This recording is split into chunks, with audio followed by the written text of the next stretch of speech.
Welcome back to another SCP reading, dear researchers. Today we're going to be reading SCP-456, Soporific Bedbugs.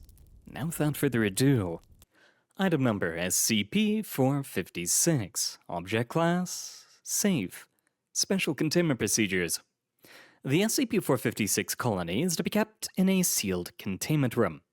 Personnel entering the containment area should wear Level 1 biohazardous suits to avoid being bitten by SCP-456, and the suits must be treated with insecticide upon leaving the enclosure. When not being used in experiments, SCP-456 must be fed 70 milliliters of human or animal blood per 100 insects weekly.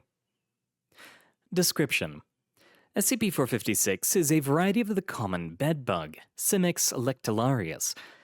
In addition to an anticoagulant, SCP-456 injects when biting its host, causing the brain to produce adenosine, endorphins, and a narcotic identified as an analog of fentanyl.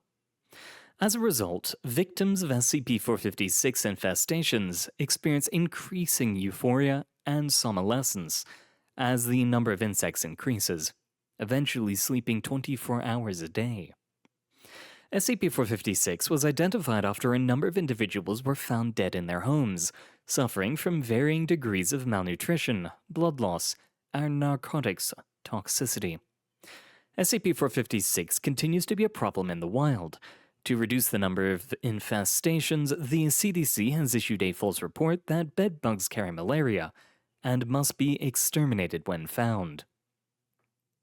Addendum: 4 D-Class were requisitioned for exposure to SCP-456 to determine long-term effects. Experiment 456-1. D-17514 exposed to SCP-456 and fed standard rations, but given no other special treatment. After 17 days of exposure, D-17514 slept constantly and was unable to care for himself.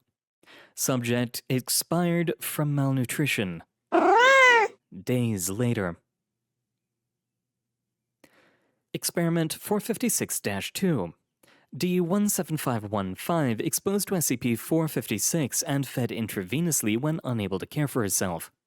Subject expired from blood loss after days.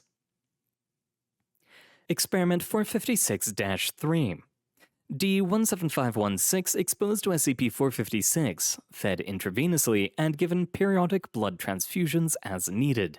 Subject expired from narcotics overdose after days. Experiment 456-4.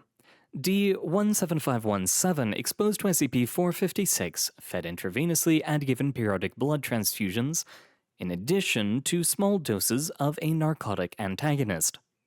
Subject survived for days and was supporting a colony of insects at conclusion of experiment. D-17517 remanded for amnestic treatment and reassignment on.